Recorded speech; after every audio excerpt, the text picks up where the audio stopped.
ఓం నమో భగవతే రుద్రాయ. డిసెంబర్ 1, 2025 మనకి మోక్షదా ఏకాదశి, అలాగే గీతా జయంతి కూడా ఉన్నది.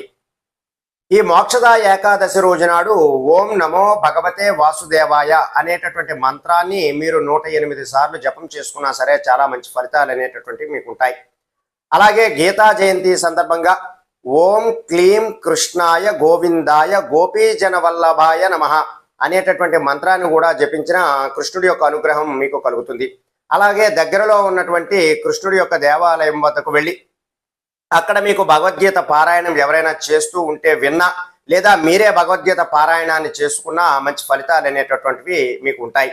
ఈ భగవద్గీతను అంతటినీ కూడా, ఈ గీతాసారం అంతా కూడా కృష్ణుడు అర్జునుడికి చెప్పినటువంటి రోజు కాబట్టి ఆ యొక్క కృష్ణుడు చెప్పినటువంటి ఈ గీతనంతా కూడా పారాయణం చేయడం ద్వారా మనకి ఉన్నటువంటి ఈతి బాధలు, మానసిక సమస్యలు అన్నీ కూడా తొలగిపోయి మనం ఏ సమస్య వచ్చినా సరే తట్టుకునేటటువంటి శక్తి అనేటటువంటిది మనకి కలుగుతుంది.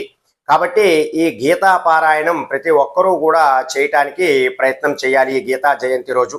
అలాగే తులసిమాలను ఆ కృష్ణ దేవాలయం వద్ద సమర్పించిన, వెన్నను నైవేద్యంగా సమర్పించినా సరే మంచి ఫలితాలు అనేటటువంటివి ఉంటాయి.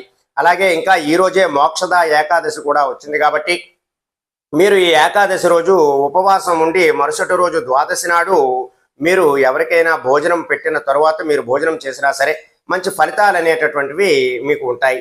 కాబట్టి ఈ మోక్షదా ఏకాదశి, ఈ గీతా జయంతి రోజు ఖచ్చితంగా ఈ చిన్నపాటి పరిహారాలు ఆచరించి మంచి ఫలితాలు పొందడానికి ప్రయత్నం చేయండి.